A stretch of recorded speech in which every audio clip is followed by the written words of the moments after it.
Alhamdulillah, luar biasa. Terus, Allahu Akbar. Tetap semangat ya. Alhamdulillah, alhamdulillahirabbil alamin. Alhamdulillahi bi ni'matihi tatimmus shalihat. Wa allafa baina qulubina fa asbahna bi ni'mati ikhwana. Allahumma salli ala sayyidina Muhammadin wa ala alihi wa ashabihi wa man tabi'ahum bi ihsanin ila yaumiddin, amma ba'du. Ibu-ibu sholihat yang mudah-mudahan, adik-adik juga semuanya yang mudah-mudahan di tempat ini kita senantiasa mendapatkan rahmat, kasih sayang, cinta, dan kerinduan. Dan mudah-mudahan di tempat ini kita mendapatkan keberkahan dari Allah Subhanahu wa Ta'ala. Tentu segala puji bagi Allah yang terus-menerus menjaga kita ya, ibu-ibu sekalian, dengan berbagai karunia-Nya, dengan sejuta kenikmatan-kenikmatannya, dan juga menjaga kita dengan segala ketetapannya. Baik ketetapan itu baik menurut kita maupun tidak sesuai dengan keinginan kita. Yang jelas ketetapan Allah selalu yang terbaik buat hambanya. Ibu-ibu yang dirahmati Allah Subhanahu wa Ta'ala, Masya Allah, Hamin 7 menuju Ramadan. Bagaimana perasaannya ibu-ibu?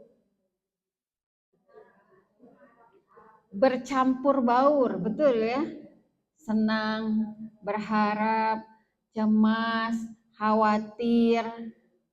Masya Allah. Tapi insya Allah orang-orang yang merindukan Ramadan, dia pun dirindukan oleh Ramadan.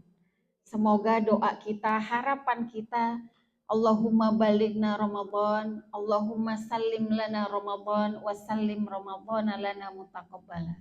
Ya Allah, sampaikan usia kami pada bulan Ramadan yang akan datang, dan hantarkan kami untuk bertemu, berjumpa dengan bulan yang penuh dengan rahmat dan maghfirah-Mu. Amin ya rabbal alamin. Tentu ibu-ibu sholihat yang dirahmati Allah Subhanahu wa Ta'ala, Ramadan itu menjadi salah satu bentuk ya kasih sayang Allah Subhanahu wa Ta'ala terhadap hambanya. Bulan Ramadan itu adalah bulan yang penuh atau full dengan nuansa ibadah dan ketaatan. Itu sudah merupakan salah satu ciri bahwa bulan Ramadan itu adalah bulan yang penuh rahmat, bulan yang penuh kasih sayang.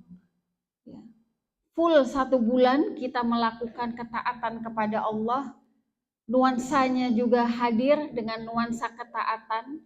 Kalau orang di luar sana bilangnya musim ketaatan, ya, begitu. Orang yang nggak pernah ngaji, nggak pernah baca Quran di bulan Ramadan. Orang yang nggak pernah datang ke masjid di bulan Ramadan, datang ke masjid.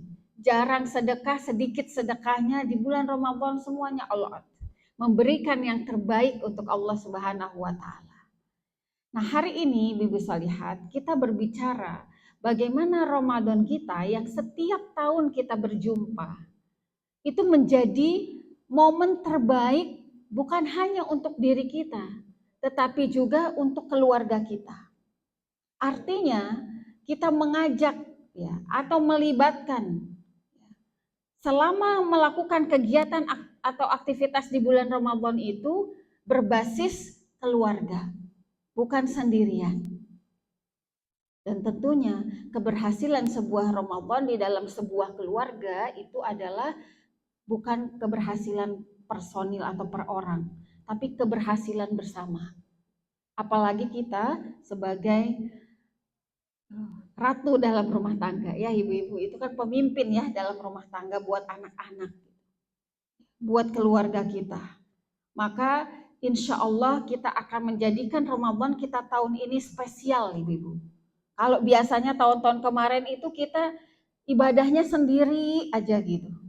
Yang khatam Quran 1 kali, 2 kali cuman kita sendiri. Bagaimana tahun ini kita jadikan Ramadan itu ajak semua anggota keluarga kita untuk sama-sama, karena kita mau masuk surganya sama-sama. Jangan ada satupun anggota keluarga kita yang di bulan Ramadan ternyata tidak merasakan nuansa-nuansa Ramadan itu. Bahkan naudzubillah gitu ya. Kadang-kadang di bulan Ramadan itu banyak orang menjadikan bulan untuk bermalas-malasan. Karena tidak makan, karena tidak minum, lemes. Gitu. Ya. Jadi itu Ibu ya. Jadi Ramadan momen terbaik bersama keluarga. Jadi kita insya Allah akan bicara Ramadan berbasis keluarga. Gitu. Kalau personal mah insya Allah ya, Ibu. Dan kita tidak bicara tentang fikih. Ya, tentang fikih Ramadan kita tidak bicara karena insya Allah ibu-ibu bisa belajar lah ya dari tempat yang lain. Menghidupkan Ramadan bersama keluarga itu mudah nggak Bu? Susah, sulit. Kenapa? Kira-kira kenapa Bu? Menghidupkan nuansa Ramadan bersama keluarga itu sulit. Padahal di bulan Ramadan itu waktu kita sebenarnya banyak bersama keluarga.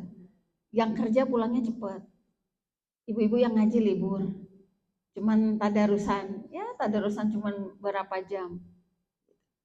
Nggak setengah hari. Anak-anak pun sama, pulang sekolah cepat. Gitu. Tapi kenapa di dalam bulan Ramadan seringkali kemarin-kemarin kita sendiri-sendiri. Nah, oleh karena itu, ibu-ibu sholihat, di sini saya ingin sharing saja ya. Ada kiat-kiat ya bagaimana kita bisa menghidupkan nuansa Ramadan itu bersama keluarga. Ya, menghidupkan Ramadan bersama keluarga. Yang pertama tentunya adalah mengajak seluruh anggota keluarga untuk bersiap sambut Ramadan. Jadi hari-hari ini ibu-ibu menjadi tugas kita bersama ya. Hari-hari ini menjadi tugas kita bersama. Kita ajak seluruh anggota keluarga kita, suami kita, anak-anak kita, bahkan kalau ada cucu gitu ya, cucu kita. Gitu. Untuk apa? Bersiap sambut Ramadan. Jangan sampai yang hadir punya rasa rindu dengan Ramadan itu ibunya aja. Anak-anaknya, aduh sebentar lagi Ramadan, puasa lagi berat, ulangan lagi, sekolah nggak libur gitu. Tapi kita ajak semua ya, anggota keluarga kita itu untuk sambut Ramadan. Apa yang dipersiapkan? Pertama, hadirkan nuansa Ramadan hari ini di rumah kita. Hadirkan nuansa Ramadan hari ini, mulai hari ini di rumah kita. Seperti apa nuansa Ramadan ibu-ibu? Ajak mereka untuk sama-sama merasakan bahwa sebentar lagi kita ini mau kedatangan tamu yang spesial. Jadi kita harus siap-siap. Ini baik anak-anak yang masih usia SD gitu ya maupun yang milenial itu bisa kita libatkan. Jadi diajak dulu. Kalau dari awal tidak diajak, anak-anak tidak dilibatkan, maka bisa jadi memang Ramadan kita sendiri-sendiri. Jadi ciptakan nuansa Ramadan itu di rumah kita mulai hari ini. Kitalah ibu yang menjadi motor, menjadi pelopor di dalam menciptakan nuansa itu. Ajak mereka pertama untuk sambut Ramadan. Caranya bagaimana? Biar nuansa Ramadan itu hadir. Ibu kalau di rumah ada televisi, itu bisa disetel siaran langsung live dari Haramain. Kalau bisa ya, kalau ada. Atau kalau di rumah saya sekarang sudah ada spanduk. Spanduk Marhaban ya Ramadan. Sudah saya pasang di rumah. Supaya anak-anak itu tahu bahwa sebentar lagi nih kita mau Ramadan. Beda ya kalau anak-anaknya kecil sama anak-anak besar. Anak-anak saya sudah besar. Jadi nggak usah dibilangin, langsung tempel aja itu. Ya. Oh, yang nomor 2 nanya, kapan Mi Ramadan? Tinggal seminggu. Gitu. Ayo siap-siap. Kadang-kadang kita ini suka lupa ya, Bu. Mungkin suami kita juga suka lupa. Kalau ternyata sebentar lagi kita tuh mau Ramadan. Ibu-ibu nggak lupa karena ketemunya di majelis taklim. Coba ibu kalau nggak ngaji. Juga mungkin di luar sana, ya Allah, iya ya, seminggu lagi ya Ramadan. Nah, begitu. Kalau ngaji kan kita punya ilmu. Nah itu. Jadi ajak mereka, libatkan seluruh anggota keluarga kita untuk sambut Ramadan. Dengan nuansa yang senang. Dengan nuansa yang senang. Kemudian yang kedua yang kita siapkan, ini poin besarnya baru satu ya Bu, mengajak seluruh anggota keluarga untuk mempersiapkan Ramadan. Yang pertama, ajak untuk sambut Ramadan. Yang kedua, bekal ilmu. Bekal ilmu. Siapa yang perlu bekal ilmu? Ibunya dulu. Ibunya dulu. Kenapa? Seorang sahabat mengatakan ya, Umar bin Abdul Aziz, beliau mengatakan, barang siapa yang beribadah kepada Allah tanpa ilmu, ibu-ibu, maka dia akan membuat kerusakan daripada mendatangkan kebaikan. Walau Ramadan itu hadir setiap tahun, tetapi tidak ada salahnya kembali kita melihat hal-hal yang terkait dengan bulan Ramadan. Yang menyempurnakan Ramadan, yang mengurangi pahala Ramadan. Ini perlu kita tengok-tengok lagi, Bu. Makanya kenapa ada tarhib Ramadan. Tarhib itu artinya rahaba yarhabu. Itu menyambut. Menyiapkan. Kembali kita lihat. Jadi anak-anak taruhlah kalau di rumah itu ada musola kecil. Taruh di situ buku yang terkait dengan Ramadan. Puasa, kemudian zakat, infak, ya, tarawih. Mulai hari-hari ini kita cari-cari tuh buku-buku kita. Jangan disimpan. Kalau masih tersimpan, kita cari kemudian kita taruh di ruang tengah supaya ya, paling tidak anak-anak tuh lihat gitu. Kok ibu bukunya kok sekarang buku Ramadan semua ya, puasa, zakat, itikaf gitu. Nah itu cari. Kalau ada fikih siang, ada fikih zakat, taruh di situ. Di ruang tengah, bukan di kamar. Agar ini bisa nuansa ini bisa dirasakan oleh seluruh anggota keluarga kita.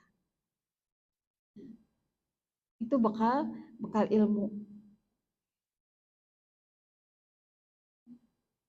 Kemudian yang ketiga dari poin pertama ini, hadirkan nuansa-nuansa Qur'ani di rumah kita. Ibunya sudah mulai rajin baca Quran di ruang tengah. Jadi kalau bisa itu sekarang itu kita anggap sudah Ramadan Bu di rumah. Supaya anggota keluarga yang lain tuh melihat kita. Di ruang depan ibu lagi baca Quran, di ruang tengah ibu lagi baca Quran. Setelkan murotal pada saat ibu sedang masak.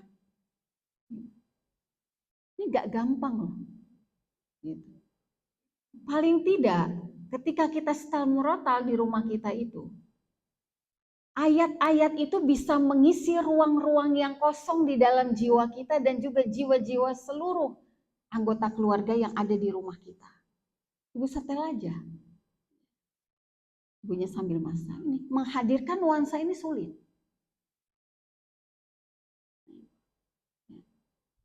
Setelkan murotal. Atau kalau ada televisi yang bisa YouTube, nah di situ disetelkan murotal lewat layar gitu ya, lewat YouTube.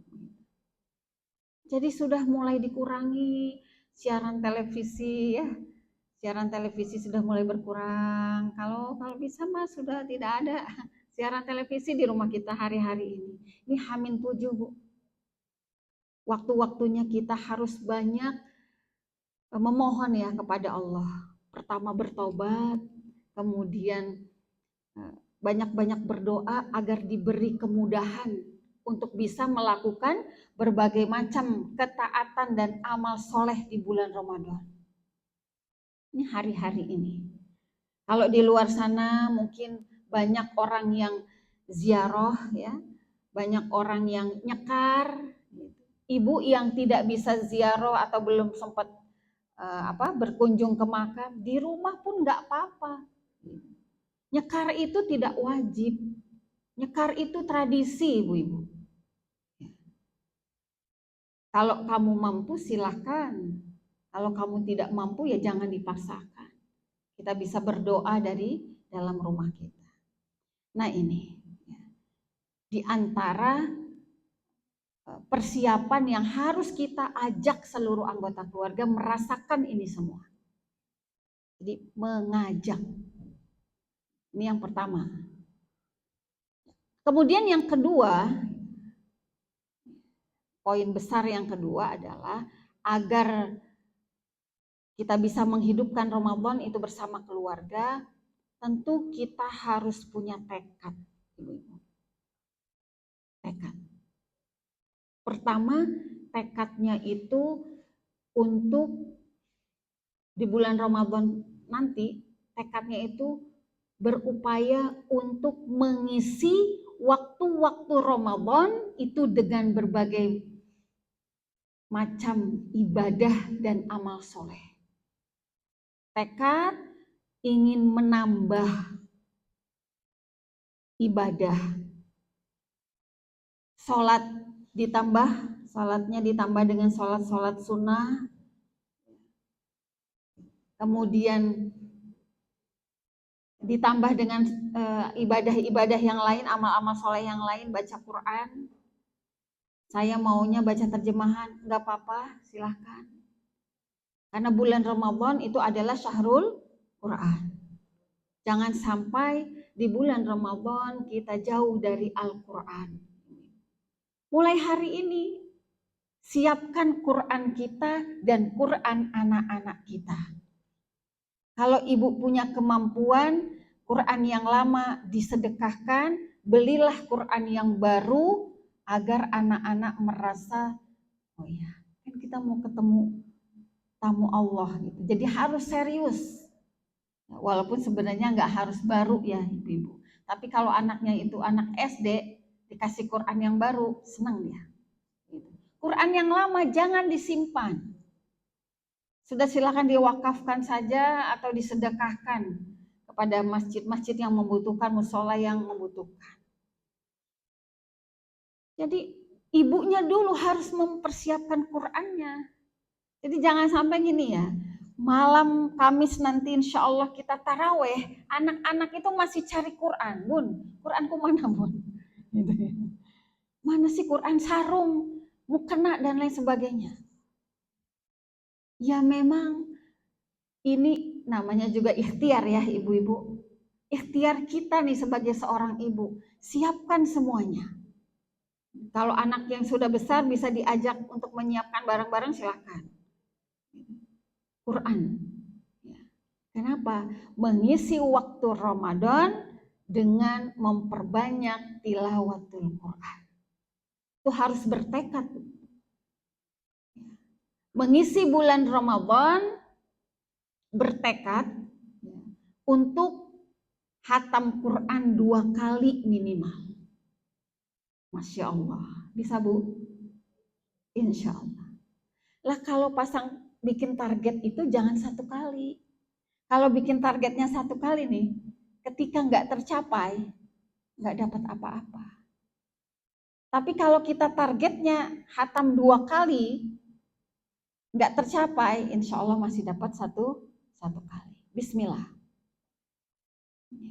Orang yang bersungguh-sungguh, insya Allah akan dibantu, akan ditolong, dan akan dimudahkan sama Allah untuk melakukan itu. Asalkan kitanya punya tekad yang kuat. Makanya kenapa kalau setiap mau Ramadan itu ibu-ibu penutupan pengajian atau tawakufan. Dimaksudkan tawakufan itu Bu, agar ibu-ibu waktunya lebih banyak di rumah untuk membaca Al-Quran. Bukan lihat gadget, bukan lihat handphone. Salah satu musuh kita nanti memang handphone kita nih. Pun kita bisa bertekad untuk menggunakan handphone di waktu-waktu tertentu saja. Ini mah kita sendiri yang bikin, yang buat. Insya Allah kalau ibunya punya persiapan seperti ini, yang lain akan mengikut Bu. Tapi kalau ibunya sendiri juga nggak menyiapkan, ya, agak beda lah. Kalau bulan Ramadan mungkin handphone ini dijamin gitu. Maksudnya dikasih jam. Ya, dijamin halal gitu ya. Jadi tidak setiap waktu. Pada saat tilawah, pokoknya saya tidak boleh pegang handphone. Jadi memang harus, namanya juga kita lagi berjuang. La'allakum tattaqun, kata Allah. Perjuangan kamu itu untuk mendapatkan takwa di hadapan Allah Subhanahu wa Ta'ala. Karena repot Bu kalau handphone ini nggak dijauhkan. Ya. Marketplace banyak di situ. Ya kan? Mulai dari Shopee, Tokopedia, Lazada. Repot banget gitu. Emang ibu-ibu nggak keluar, nggak ke pasar. Ya? Tapi pasarnya ada di sini. Ini repot. Ini yang ngatur adalah diri kita sendiri, bukan orang lain. Karena kembali kepada tekad tadi. Tekad kita untuk mengisi waktu-waktu Ramadan itu dengan berbagai macam ibadah dan amal soleh. Kalau bisa justru yang belum pernah kita lakukan di luar bulan Ramadan, di bulan Ramadan ini kita lakukan. Nah itu. Ini tekad yang pertama. Kemudian tekad yang kedua, bertekad untuk meninggalkan maksiat dan dosa. Atau hal-hal yang mengurangi nilai puasa Ramadan kita. Itu harus bertekad juga. Jadi berusaha untuk fokus khusyuk lillah. Ada orang yang puasa tapi masih ghibah. Ada orang yang puasa tapi masih buang-buang waktu. Ada orang yang puasa tapi dia masih namimah, ya, adu domba. Ada orang yang berpuasa hatinya kotor. Masih kotor, masih ada hasad, iri, dengki dan lain sebagainya. Nah, itu kita harus bertekad meninggalkan itu semua. Terus kita suruh diam aja. Tidak diam aja, tetapi kita fokus ibadah ke Allah. Ada waktunya kita berbicara gitu ya. Ada waktunya kita memang lagi butuh waktu untuk berbicara dan dekat dengan Allah Subhanahu wa Ta'ala. Nah, ini tekad yang kedua. Bertekad untuk meninggalkan dosa, maksiat dan juga hal-hal yang bisa mengurangi nilai pahala puasa. Banyak orang yang puasa dapat nilai 10. Banyak orang yang puasa dapat nilai 9, 8, 7. Tapi nggak kalah banyak juga. Ada orang yang puasa itu rosib. Rosib itu dapat nilai 5, nilai 4. Puasa 1 hari tidur aja. Tidurnya orang puasa kan ibadah gitu. Ya maksudnya gini, orang puasa itu tidurnya aja bernilai ibadah gitu, Bu. Bukan maknanya itu bukan orang puasa tidur terus gitu, bukan gitu. Tidurnya mah tetap normal. Tapi tidurnya itu diberikan pahala yang sangat besar. Itu tidurnya orang yang berpuasa. Saya mau tidur aja supaya nggak gibah. Saya mau tidur aja supaya nggak ngomongin orang, supaya nggak lihat handphone. Ya nggak begitu juga, Bu. Sayang waktunya kalau banyak terbuang untuk tidur. Puasa itu sama sebenarnya, Bu, dengan hari-hari kita ini. Sebenarnya sama, apalagi kalau kita sudah terbiasa melakukan puasa. Ya. Nggak ada puasa itu bulan bermalas-malasan gitu, nggak ada. Ya. Bulan israf, apa itu israf? Mubazir ya, mubazir. Dalam hal makan, sahur, buka puasa, mubazir. Enggak, biasa aja. Yang sederhana aja sebenarnya. Tapi semua itu harus di-manage, harus diatur. Kalau nggak diatur ya memang seakan-akan orang puasa itu waktu berbuka itu balas dendam. Gitu ya. Semuanya juga ada di meja. Manis, asin, gurih. Ada es buah, es kelapa, es dawet. Makanan juga gitu, ada gorengan, ada dimsum, ada spaghetti, terus banyak gitu. Ya itu bisa nggak sukses kita Ramadannya. Kenapa? Karena habis itu kita kekenyangan, malas terus kita mau melakukan ibadah berikutnya. Sama juga dengan iftar. Iftar pun harus diatur, ibu-ibu. Nih, kadang-kadang kita mengendalikan anak-anak nih. Kalau anak-anak kita mungkin lebih suka iftarnya di luar, diatur aja. Apalagi kalau anak-anak yang masih SD. Kadang-kadang riwetnya nanti kita bukanya di luar ya gitu. Di luar tuh di mana? Ya di resto. Enggak juga harus begitu, Bu. Di planning aja, 1 pekan 1 kali. Tapi itu butuh, itu perlu. Kebersamaan itu perlu. Ya. Gitu. Itu yang menjadi tekad kita yang kedua. Jadi sudah mulai meninggalkan hal-hal yang ya, membuat nilai puasa kita berkurang. Karena kita tahun ini insya Allah puasanya pengen dapat kumlat, nilainya 10, insya Allah. Ya. Kalau kita siapkan bisa, tapi kalau tidak kita siapkan nggak bisa. Kemudian tekad yang ketiga, ya tekad yang ketiga adalah niat yang ikhlas semata-mata mengharapkan ridho Allah Subhanahu wa Ta'ala. Jadi puasa itu ibadah. Ya. Ikhlas untuk Allah. Itu kalau kita punya niat yang ikhlas ya Bu. Puasa itu untuk Allah. Ikhlas itu merupakan ruh ketaatan. Ikhlas itu merupakan ruh ketaatan. Maka hati yang ikhlas akan senang melakukan ketaatan dan kebaikan. Nggak ada rasa berat sedikit pun. Karena ikhlas. Jadi kunci, ikhlas itu juga merupakan kunci segala kebaikan diterima di sisi Allah Subhanahu wa Ta'ala. Jadi amal kita itu kan sesuai dengan kadar niat. Ikhlas. Menyiapkan makanan berbuka ikhlas. Menyiapkan sahur ikhlas. Menyiapkan segala sesuatu yang dibutuhkan oleh keluarga kita semuanya dengan ikhlas. Ukuran ikhlas itu tidak mengeluh. Ukuran ikhlas itu tidak ngomel-ngomel.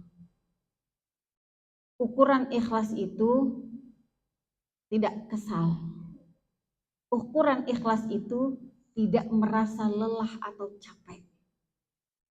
Semuanya karena Allah. Dengan ikhlas insya Allah kita bisa menikmati puasa kita. Bahkan ada orang mengatakan, puasa tuh gak terasa ya. tiba-tiba aja sudah zuhur. Duduk sebentar di habis tadarus sudah zuhur. Selesai zuhur, istirahat sebentar sudah asar.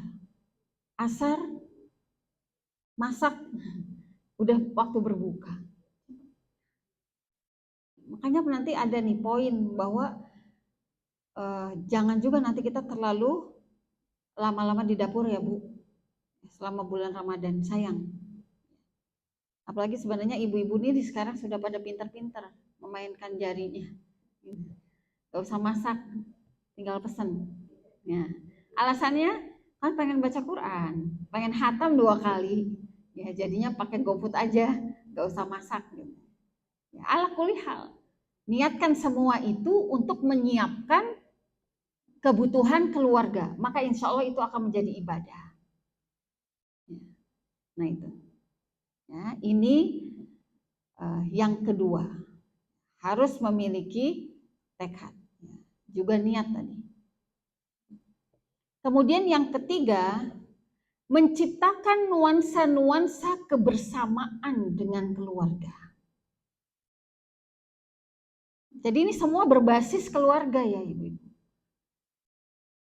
Bikinlah program tadarus bersama keluarga. Kalau ibu-ibu pagi ada tadarus di sini, tolong siapkan waktu untuk tadarus bersama dengan keluarga. Kapan waktunya? Masing-masing kita berbeda. Kalau di keluarga saya habis buka sholat maghrib, setelah itu kita baca Quran dulu karena makan nasinya malam habis sholat tarawih. Jadi mengisi jeda antara maghrib dengan isya itu kita tadarus bersama. Dan sudah saya mulai sejak tahun kemarin. Jadi berbasisnya keluarga. Alhamdulillah cukup berhasil Bu, cukup berhasil. Kebersamaan. Jadi bukan sendiri-sendiri. Itu. Tadarus bersama keluarga. Kalau anak-anak kita yang sudah besar ya, sudah milenial itu, kadang-kadang sulit Bu. Maka tawarkan kepada mereka, kapan kita mau tadarus bersama? Waktunya. Kapan kamu bisa Kak? Enggak setiap malam tidak apa-apa. Seminggu sekali minimal. Nah itu. Kemudian setelah tadarus bersama, bergantian saya minta untuk kultum 7 menit. Gantian, pertama abinya dulu, kedua anak pertama, kedua terus ya, sampai anak ketiga baru terakhir saya. Gak usah lama-lama. Gitu. Kalau di sekolah itu namanya refleksi gitu. Susah, gak usah pakai kultum. Yang penting mereka mau baca Quran bareng kita. Sehingga ibu itu tahu, oh anaknya ini baca Qurannya perlu tahsin.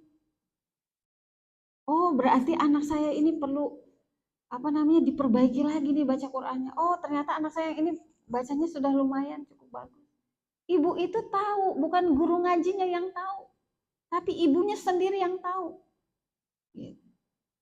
Ini memang sekali lagi ya ibu-ibu, ini ikhtiar kita, upaya kita, anggap ini perjuangan kita.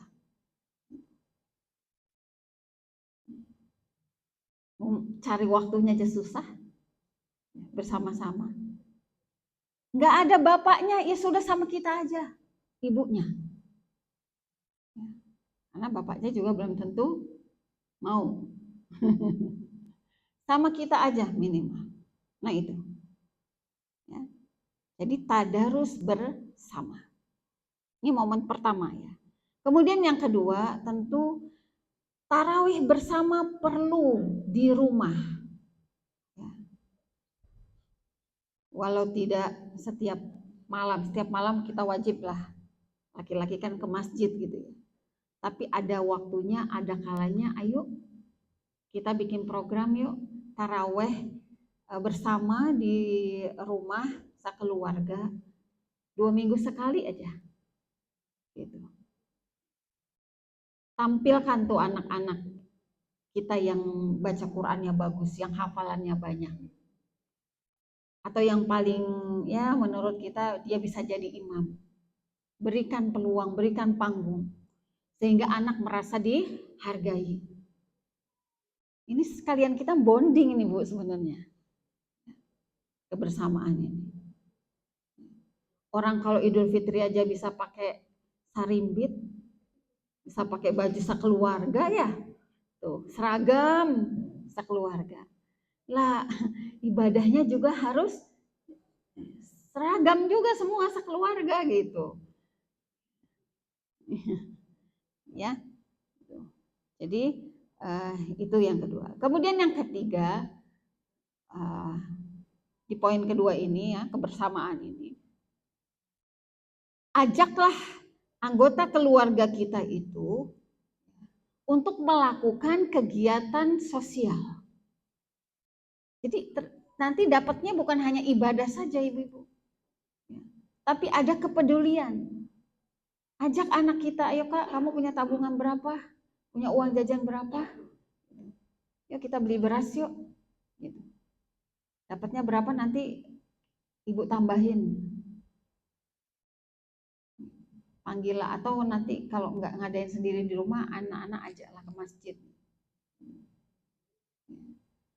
Bagi beras pada janda duafa misalnya. Nah, ini memang ibunya ini harus punya inovatif. Jadi sehingga Ramadan itu enggak begitu-gitu aja setiap tahun. Ada sesuatu yang beda yang kita ciptakan sendiri di tengah-tengah keluarga kita. Yang ngasih siapa? Anaknya. Kalau kita mah udah terbiasa insya Allah memberi. Tapi anak-anak kita ini Bu, tolonglah itu disentuh rasa empatinya, disentuh rasa kepeduliannya. Karena Syahrul Ramadan itu juga bulan kepedulian. Jangan yang ibunya sibuk, bapaknya sibuk gitu ya, dengan urusan masjid, musola, berbagi sana sini, baksos dan lain sebagainya. Anaknya nggak tahu menaung. Libatkan mereka, ayo ajak. Atau minimal nih, kalau sulit, saya tuh pernah ya coba. Saya minta tolong anak perempuan saya untuk hantarkan makanan ke tetangga. Kayak gitu. Dan anak sekarang malu-malu, Bu. Betul nggak? Ya, anak sekarang malu-malu. Ketemu tetangga aja malu. Karena kebanyakan di rumah, di dalam kamar, pegang handphone. Coba, Kak, antarkan ini kolak ya, kolak pisang gitu ke rumah Bude, ke rumah tetangga. Coba. Nah, itu. Jadi ini harus kita ciptakan nuansa-nuansa seperti ini, kebersamaan. Ya anggaplah, ya Allah, mungkin ini Ramadan saya terakhir bersama keluarga. Jadi saya harus maksimal. Sehingga Bu, secara tidak langsung kita mewariskan nilai-nilai yang baik kepada keluarga kita. Kita pun mungkin merasakan. Dulu orang tua kita mewariskan hal-hal yang baik pada kita dan hari ini kita lakukan. Ya. Nanti kalau misalnya kitanya sudah meninggal, anak-anak tahu, oh iya setiap Ramadan itu ibu selalu memberi takjil ke masjid, ke musola. Jangan ibunya yang nganterin, anaknya yang nganterin. Susah. Ya, itu mah bahasa ibu lah ya, gimana buat mereka itu mau gitu. Takjil. Yang memberi makan orang yang berbuka. Kalau dulu masih ada becak Bu di kompleks saya. Sekarang udah nggak ada becak. Dulu waktu ada becak itu saya minta tolong anak-anak saya antarkan ini makanan berbuka itu untuk tukang becak. Semua tukang becak. Tukang becak, bukan yang lain. Anak-anak praktis ya pikirannya. Tukang becaknya cuma 4, sisanya dikasih tukang ojek. Ya nggak apa-apa. Berarti paling tidak dia punya rasa gitu ya, rasa peduli gitu pada yang lebih membutuhkan. Nah ini Bu, ya, mau wariskan kebaikan-kebaikan kepada keluarga kita. Ya.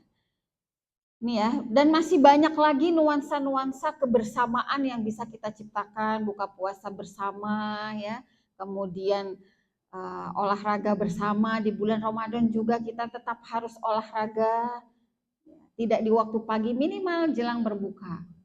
Ya, kira-kira jam 4:30 lah ya, 4:30 jam 5 harus sudah selesai karena di jam 5 itu kita harus sudah siap-siap untuk berbuka.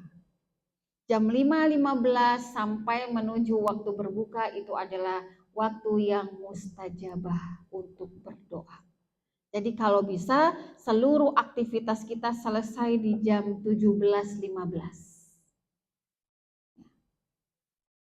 Jangan sampai sudah azan maghrib ibu masih goreng ayam. Belum selesai di dapur. Ngapain aja di dapur, Bu? Gitu.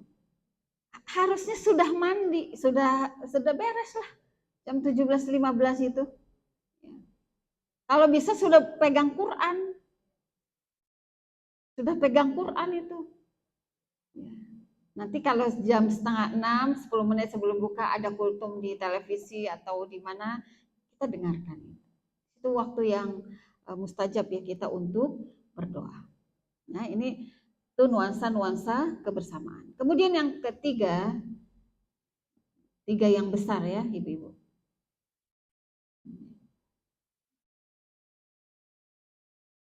Keempat ya, iya. Membuat perencanaan. Ya. Tentu sesuatu yang direncanakan itu akan berbeda dengan sesuatu yang tidak terencana. Jadi buat perencanaan. Apa yang harus direncanakan? Yang pertama, ya, aktivitas ya Bu, aktivitas-aktivitas yang bisa dilakukan selama bulan puasa atau bulan Ramadan. Pertama adalah aktivitas puasa, tentu. Aktivitas puasa. Jadi, sampaikan pada anak-anak kita, kalau tidak ada alasan yang syar'i, uzur yang syar'i, tidak boleh ada yang tidak puasa. Itu harus dari awal, Bu. Ya. Bagi anak perempuan yang sudah haid, kalau selesai, begitu selesai, langsung mandi. Karena anak-anak kita tuh kadang-kadang malas mandinya. Karena malas puasa nanti. Malas mandi, malas sholat. Malas mandi karena malas puasa. Padahal kalau qadha itu lebih berat ya. Mengganti itu lebih berat. Ya, jadi tidak berbuka tanpa alasan syar'i. Oke, kita kumpulin tuh Bu, kita kumpulin sama anggota keluarga. Ya, Rasulullah Shallallahu Alaihi Wasallam bersabda dalam satu hadis yang diriwayatkan oleh Imam Ahmad, "Man aftara yauman min Ramadan fi ghairi rukhsah, rakhasahallahu lahu falan yuqbal minhu dahr kullah." Barang siapa berbuka sehari dari puasa bulan Ramadan bukan dengan alasan yang rukhsah, yang uzur syar'i, ya, atau keringanan yang Allah berikan, maka tidak akan diterima darinya walaupun dia berpuasa setahun penuh. Nih, orang kalau yang dengan sengaja tidak mau puasa di bulan Ramadan, terutama anak laki-laki ya Bu. Kalau kita melihat di luar sana ada laki-laki Muslim, dia tidak berpuasa, ya beginilah. Ya, maka tidak akan diterima darinya walaupun dia berpuasa setahun penuh. Jadi memang gak boleh ditinggalkan. Kemudian yang kedua, ini kesepakatan dulu ya tadi dari program ini dengan keluarga untuk menjauhi semua hal yang mengurangi nilai puasa.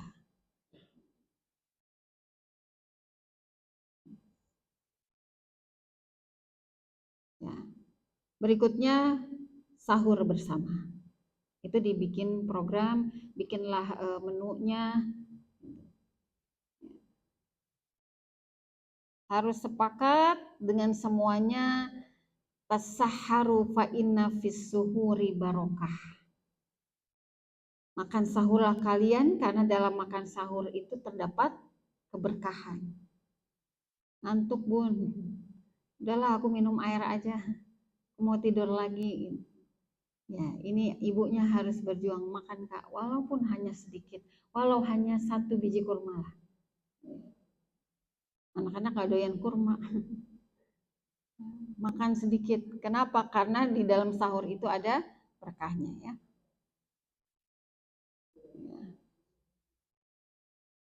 Kemudian iftar.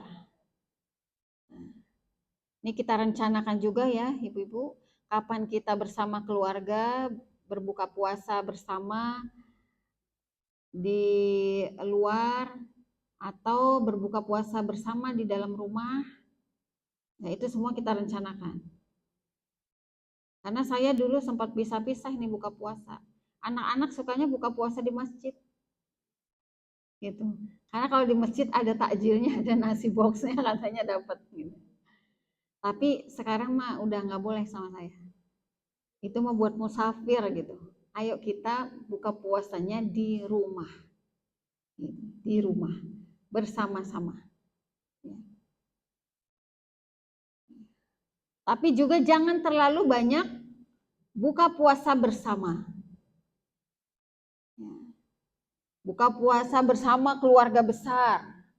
Nanti buka bersama komunitas ini. Buka puasa bersama komunitas ibu-ibu Majelis Taklim. Yang apa, banyak lah ya biasanya gitu. Kalau bisa dikurangi ya Bu. Kenapa? Karena itu paling tidak ya membuat kita lalai nanti pada sholat setelahnya, yaitu sholat tarawih. Udah mah gampang nanti tarawih di rumah sendirian. Boleh nggak Bu? Boleh. Boleh. Yang nggak boleh itu, kalau yang dari masjid udah pulang ke rumah, ibu belum sholat tarawih. Nah, itu nggak boleh. Makanya kalau ada pertanyaan, seorang wanita itu lebih bagus di mana sholat tarawihnya? Di rumah atau di masjid? Jawabnya apa Bu?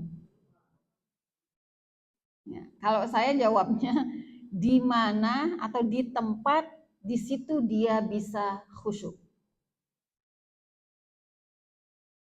Lah kalau di rumah nggak khusyuk, ya kan? Ya contohnya tadi sudah selesai buka puasa bersama, ya kan? Makan kekenyangan, setelah itu entar dulu ya istirahat. Ya, istirahat ketemu handphone, pegang handphone. 8:30 lewat 10. Si bapak sudah pulang dari masjid. Anak-anak laki udah pulang dari masjid. Mama udah tarawih belum? Belum. Mama ntar aja tarawihnya jam 11. Kan Rasul tarawihnya jam 11. Tuh. Pokoknya mah ada aja Bu, syaitan tuh cari celah pasti. Gitu. Padahal tarawih di masjid udah selesai. Nah, itu kita termasuk orang yang lalai akhirnya, Bu. Nah, kalau setiap hari buka puasa bersama, ya akan begitu terus gitu. Belum lagi ngobrolnya, belum lagi perjalanan kita pulang dari buka puasa bersama itu kan butuh waktu. Capek biasanya kalau habis buka puasa bersama, maka itu harus diatur ya. Kemudian yang berikutnya ya program atau perencanaan berinteraksi dengan Al-Quran.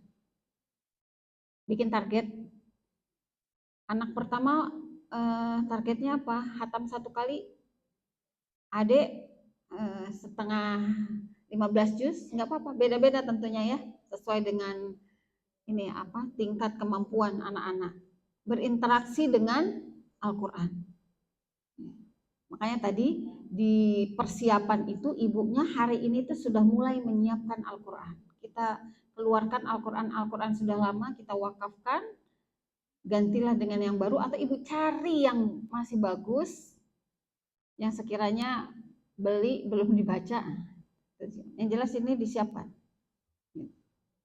Kenapa? Iya, karena bulan Ramadan itu adalah syahrul Quran. Syahrul Quran.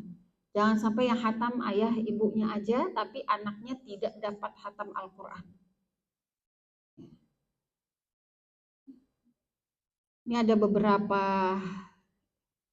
contoh ya Bu, interaksinya para salafus soleh dengan Al-Quran. Yang pertama adalah Al-Aswad bin Yazid ya. Ini masuk dalam kategori salafus soleh. Beliau menghatamkan Al-Quran pada bulan Ramadan setiap 2 malam. 2 malam sekali hatam. Masya Allah. Sebulan berapa kali Bu? 15 kali. Beliau tidur antara maghrib dan isya. Jadi memang Rasul itu sholat tarawihnya memang jam 11 Bu. Dan Rasulullah sholat tarawihnya jarang berjamaah.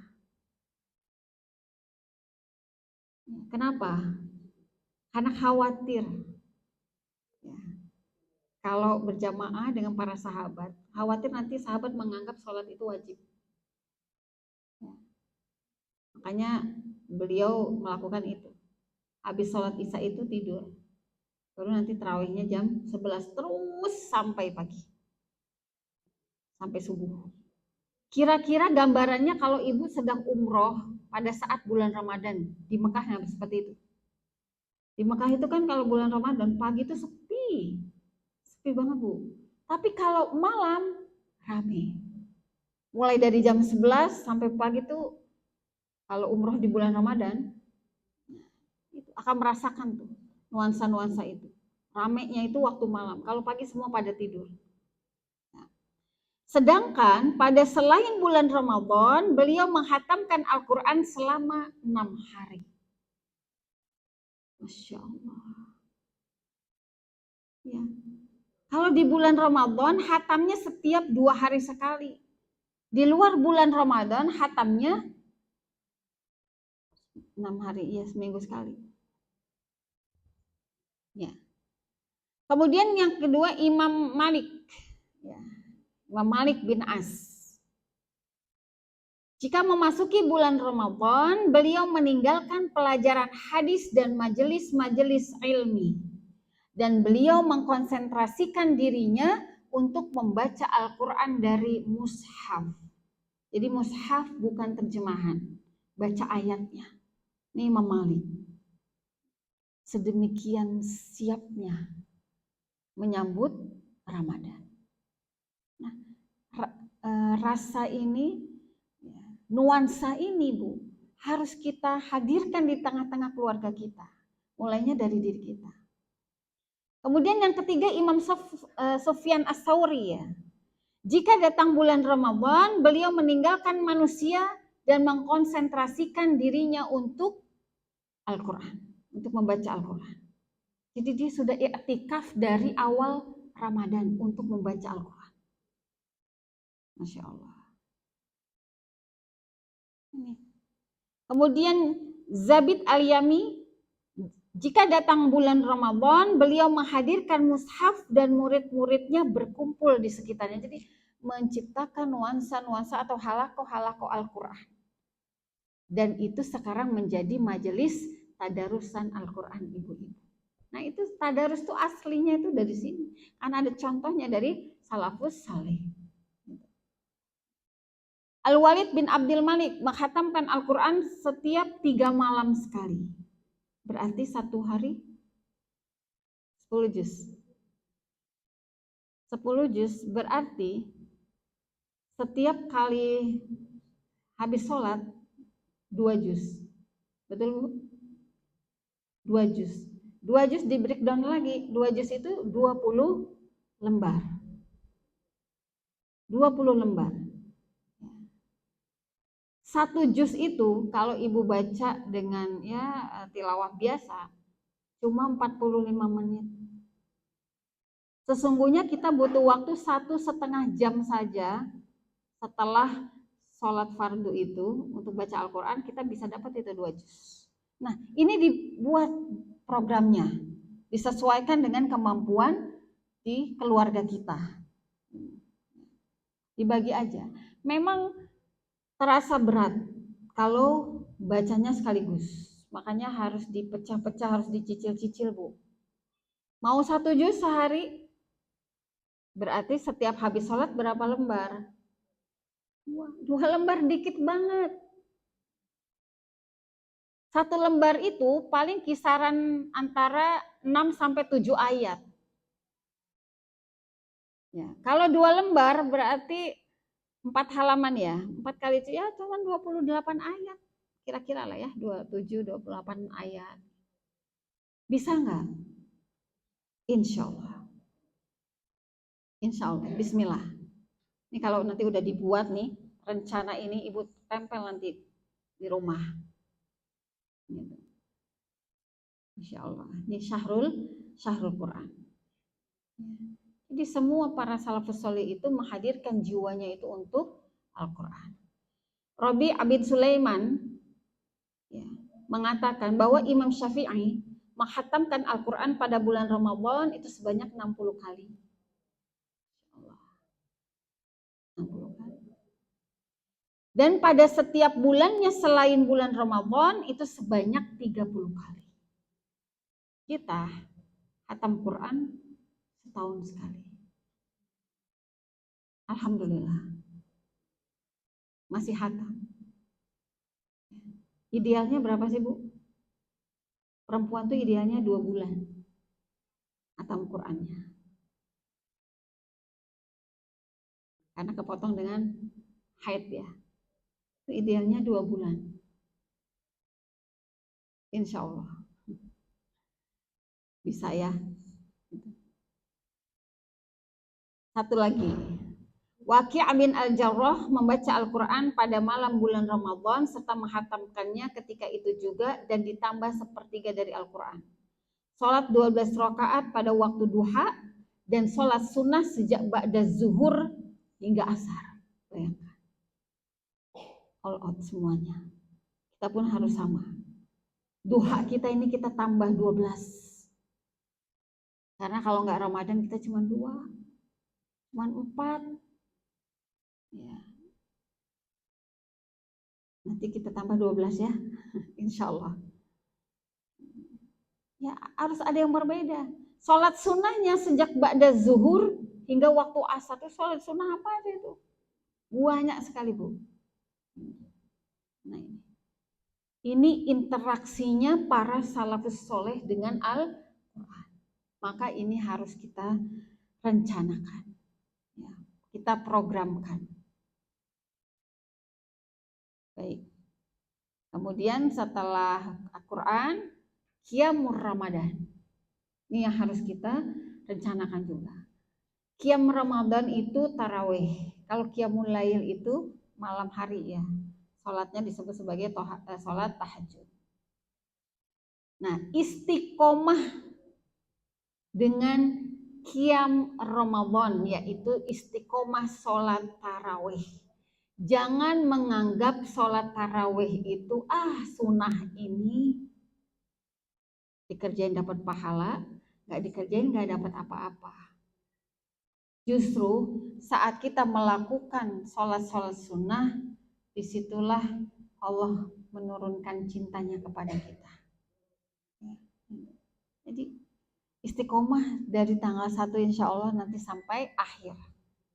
Ya. Dulu saya pernah belajar, ada orang yang ngasih keutamaan tarawih malam pertama ini, malam kedua ini, malam ketiga ini, terus sampai ke 30 hari. Itu buat motivasi aja. Buat motivasi aja. Jadi memang godaannya juga ada, Bu. Ya, untuk istiqomah sholat tarawih ini.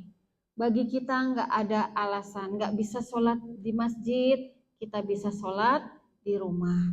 Tapi upayakan walau di rumah kita bisa berjamaah dengan anak perempuan kita. Kalau ada, kalau nggak ada ya sendiri. Dengan cucu juga boleh. Barang siapa mendirikan Qiyam Ramadan bersama imam sehingga selesai, maka dicatat baginya sholat semalam suntuk. Ya, insyaallah. Barang siapa mendirikan sholat malam di bulan Ramadan karena iman mengharap pahala dari Allah, niscaya diampuni dosa-dosa yang telah lalu. Nah ini, jadi diupayakan. Insya Allah kita bangun sholat tarawih itu, sholat malam itu ya ibu-ibu, nggak langsung sahur kan ya Bu? Ya, sholat dulu, jangan menuju dapur. Maka sediakanlah 15 menit minimal ya, atau 20 menit, 30 menit bagus untuk sholat tahajud. Ya. Tahajud plus witir, kalau tarawihnya belum pakai witir. Kalau tarawih sudah pakai witir, maka sholat malam nggak usah lagi ditambah witir. Gitu. Berapa rakaat sholat tahajudnya? 12. 8 nih, 8 rakaat. 11 itu kalau yang pakai witir. Jadi upayakan 8 maksimal. Ibadah kita yang diupayakan semuanya maksimal. Setelah itu sempatkan dulu waktu untuk baca Quran. Ini masalahnya tuh kita tidurnya aja sudah jam 12 Bu. Lagi mana kita jam 3.15 mau bangun. Tidurnya ya itu juga nanti perlu diatur ya. Jam 10 itu sudah maksimal kita tidur. Pulang tarawih jam berapa? 9 ya. Setengah 9. Makan. Nah, sebenarnya ini pola-pola begini kalau secara kesehatan sih kurang bagus ya. Habis makan terus kita langsung tidur gitu. Nah itu. Jangan tinggalkan sholat malam ya. Aisyah radhiyallahu anha berkata, jangan tinggalkan sholat malam selama bulan Ramadan. Karena sesungguhnya Rasulullah SAW tidak pernah meninggalkannya. Apabila beliau sakit atau kondisinya melemah, maka beliau sholat dengan duduk. Betapa tidak ingin ketinggalan sholat malam. Ya. Nah, ini. Kita lihat qiyamul lailnya para salafus soleh. Pertama Imam Hasan Al-Basri. Siapa yang nggak kenal? Kita sering dengar ya nama Imam Hasan Al-Basri. Aku tidak mendapati suatu ibadah pun yang lebih besar nilainya daripada sholat pada pertengahan malam. Maka aku melakukan sholat malam setiap hari. Ini Imam Hasan Al-Basri selama bulan Ramadan. Kemudian Abu Usman. Aku bertamu kepada Abu Hurairah selama 7 hari. Maka beliau, istri dan pembantunya membagi malam menjadi 3 bagian. Yang satu sholat, kemudian membangunkan yang lain. Begitu juga dengan kita. Kita harus bangun duluan. Jangan terbalik. Kita dibangunin suami. Kita dibangunin anak-anak. Aduh, bahaya. Kita bangun duluan, sholat duluan. Setelah sholat kita sudah selesai, kita bangunkan suami, atau kita sama suami bangunnya bareng tapi sholat ya sendiri-sendiri. Setelah itu anak-anak. Jadi upayakan semuanya dapat sholat. Ya, jangan ibunya aja, tapi anak-anak juga dapat sholat. Ya. Shaddad bin Aus jika akan beristirahat, ya, kondisinya bagaikan biji yang berada di atas penggorengan, tidak tenang. Jadi ada seorang salafus soleh ini namanya Shaddad bin Aus ya ibu sekalian. Beliau ini nggak tenang kalau meninggalkan satu saja ibadah di bulan Ramadan. Maka dia berdoa, ya Allah, sesungguhnya jahanam itu terus mengancam. Jangan engkau biarkan aku tidur. Maka beliau pun bangun dan langsung menuju tempat sholatnya. Jadi kita ini kalau lagi malas bangun ya untuk sholat itu Bu, ingatlah balasan untuk orang-orang yang meninggalkan sholat atau lalai dengan sholatnya. Mudah-mudahan nanti jadi termotivasi. Taus sampai lompat dari atas tempat tidurnya, kemudian langsung ambil wudhu dan mengatakan, aku bangun pada malam hari ini karena aku teringat jahanam itu akan menghentikan tidurnya para ahli ibadah. Ya, mengingat jahanam itu akan menghentikan tidurnya para ahli ibadah. Ahli ibadah itu dibikin tidur terus. Nah itu, ini Qiyamul Lail dan Qiyam Ramadannya salafus saleh, dan masih banyak lagi ya Ibu sekalian. Kemudian yang ke berapa? Program yang berikutnya ke-6. Memperbanyak zikir, doa, dan wirid. Memperbanyak zikir, doa, dan wirid. Sudah disiapkan hari ini. Doa-doa apa aja yang mau kita baca nanti selama bulan Ramadan. Cari bukunya, Bu. Ada. Udah nggak usah pakai buku, nanti searching juga bisa. Beda. Kalau Ibu menyiapkan bukunya itu beda. Apalagi saya pernah berjumpa ya dengan seorang jamaah saya, beliau tuh sampai menyiapkannya itu Bu di fotokopi besar banget, ditempel. Hari satu doanya ini, hari kedua ini, hari ketiga ini. Nah saya aja nggak begitu. Salut banget saya, luar biasa Ibu itu. Menandakan bahwa dia serius mau ketemu bulan Ramadan tuh serius gitu. Sampai sedemikian rupa dia siapkan. Saya nanti hari pertama Ustazah mau bacanya doa ini. Ini hari kedua, ini udah dikasih angka gitu ya sama dia, terus dilingkarin pakai spidol besar. Saya ingat banget di mana tempatnya? Di kamarnya. Di kamarnya. Oh, terinspirasi juga saya seperti itu. Itu beda. Ya. Kalau kita nanti gampang cari aja searching gitu. Nanti yang dicari bukan doa. Dilihat nanti pasti yang lain. Pengen lihat-lihat yang lain gitu kalau udah pegang handphone itu. Nah itu masalahnya. Hal itu mah enggak. Siapkanlah buku doa-doa kita. Zikir apa yang mau kita wiridkan ibu-ibu? 3000 istighfar misalnya. Bid'ah itu, kata siapa bid'ah? Orang yang zikir nyebut nama Allah kok disebut bid'ah. Ya. Wirid istighfar 3000. La ilaha illa anta subhanaka inni kuntu minaz zalimin 1000 kali. Sayyidul istighfar Allahumma anta rabbi la ilaha illa anta dan seterusnya 1000 kali. Itu kita siapkan. Jadi buku-buku mana yang mau kita pakai itu disiapkan. Bahkan saya diajak sama ibu ini, si Fulan ini, Ustazah sini katanya. Nih, saya ajak ke musola. Di musolanya apa Bu? Saya lihat tumpukan buku. Beliau mengatakan gini, ini sarapan saya setiap pagi Ustazah. Masya Allah. Bisa jadi amalnya tuh lebih baik, lebih banyak beliau dari saya. Sarapannya buku Bu. Begitu saya lihat buku, semuanya zikir. Semuanya doa. Jadi ini serius. Bukan hanya sekedar memperbanyak zikir 33 kali gitu ya, itu mah biasa. Di luar bulan Ramadan kita 33 kali, di bulan Ramadan 3000 kali. 1000 kali. Ibu kalau pakai punya tasbih yang besar itu kan 100 ya Bu. 10 kali udah 1000 tuh. Nggak terasa. Gitu. Habis tadarus kan biasanya cukup lelah ya habis tadarus. Pegang aja tasbih di diri. Mau tidur bawanya tasbih gitu di diri. Nah itu. Itu yang dimaksud memperbanyak zikir, doa dan wiridnya. Siapkan ya doa-doa apa aja yang nanti mau dibaca. Kemudian wirid-wirid apa. Anak-anak juga dikasih tahu. Tentu anak-anak ininya berbeda ya kuantitasnya dengan kita.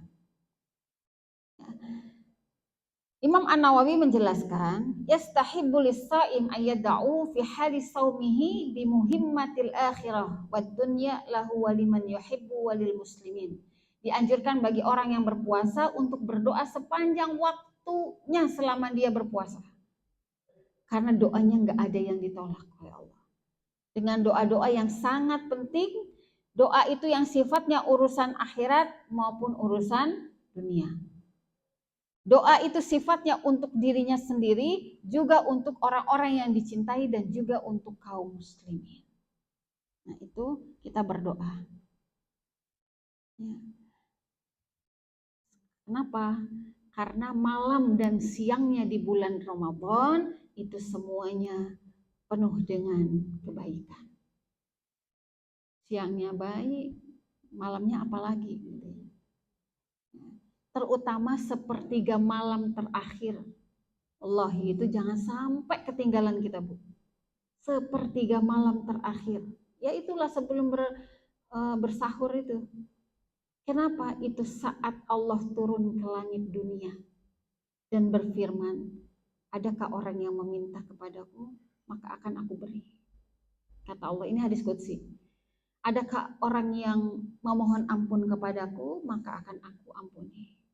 Adakah orang yang memohon pertolongan kepadaku, maka akan aku beri pertolongan dia. Insya Allah. Sepertiga malam terakhir. Jadi kalau bangun tidur malam langsung nyiapin sahur, rugi besar kita. Anak-anak juga minimal Kak 2 rakaat kamu sholat. Adik 2 rakaat. Supaya kamu dilihat Allah gitu loh. Allah kan lagi turun nih. Ya, ini memang bismillah ya, perjuangan Bu, insya Allah. Berjuang bukan untuk diri kita sendiri tapi untuk keluarga kita. Ya. Itu programnya. Yang ketujuh, ya, program untuk berinfak, sedekah dan zakat. Ya. Yaitu di bulan Ramadan. Orang yang memberikan hidangan berbuka puasa kepada orang lain yang berpuasa, ia akan mendapatkan pahala orang tersebut tanpa sedikit pun mengurangi pahalanya. Nah ini, jadi dijadwal saja. Biasanya kan kita dapat jadwal ya dari masjid atau musola, kemudian libatkan anak-anak kita untuk mengantarkannya atau ibu bikin sendiri di rumah. Siapkan takjil, nanti anak-anak berbagilah kepada yang membutuhkan ya. Kemudian yang ke-8, i'tikaf. Sudah direncanain mau i'tikaf di mana? Saya biasanya i'tikaf di MRKR, Bu. Di MRKR cukup kondusif untuk i'tikaf. Karena kalau di sini ada ya di sini aja. Gitu. Ya. Tapi jangan kita sendiri. Ajak itu suami, kalau suami sih insya Allah ya, ajak anak-anak. Duh susah, nggak bisa semuanya. Minimal ada 1 anak kita. Masa iya dari 5 anak kita 1 pun nggak ada yang mau ikut i'tikaf gitu. Ya. Kalau kita ngomongnya nanti pada saat bulan Ramadan, bisa mungkin aja mereka nggak mau. Ngomongnya dari sekarang. Nih habis ini nih kita pulang, langsung kita coret-coret bikin program-program apa, terus kita ayo besok ajak anak jalan makan. Pada saat makan bicarakan. Karena itu saat yang paling enak tuh. Ya. Dalam perjalanan pada saat makan, ya jangan pas lagi makan. Kalau udah selesai atau mungkin sebelum makannya gitu ya. Ya jadi ajaklah i'tikaf, Bu. Supaya mereka itu tidak hanya cuma dengar-dengar i'tikaf itu apa gitu. Orang i'tikaf itu ngapain? Ya kita ajak. Terus maksimalkan, jangan memilih waktu-waktu yang ganjil. Ya. Karena 10 hari terakhir bulan Ramadan itu 10 semuanya. Semuanya itu istimewa. Nah, itu ya. Jadi Nabi SAW biasa beriktikaf pada bulan Ramadan selama 10 hari. Namun pada tahun wafatnya beliau beriktikaf selama 20 hari. Jadi Rasul itu tahu ya kapan beliau akan wafat gitu, sehingga beliau memberikan yang semaksimal mungkin dalam beribadah. Ini hadis riwayat Bukhari ya. I'tikaf 10 hari. Ini godaannya luar biasa memang. Di saatnya orang repot bikin kue, saatnya orang repot nyiapin mudik ya, saatnya orang repot mikirin persiapan lebaran gitu. Aduh, memang begitu ya Bu ya, ujian. Buat kue nggak usah buat lah Bu, tinggal pesan aja. Ya, baju baru, mau beli baju baru, belinya sekarang. Ya, kalau bisa mah selama Ramadan nggak ke mall, bisa nggak Bu? Nah, insya Allah. Ada di sini mallnya. Masalahnya ada di sini mallnya ya. Baik, yang terakhir program yang kita perlu buat ya, bersungguh-sungguh menghidupkan Lailatul Qadar dengan beribadah. Bersungguh-sungguh menghidupkan Lailatul Qadar dengan beribadah.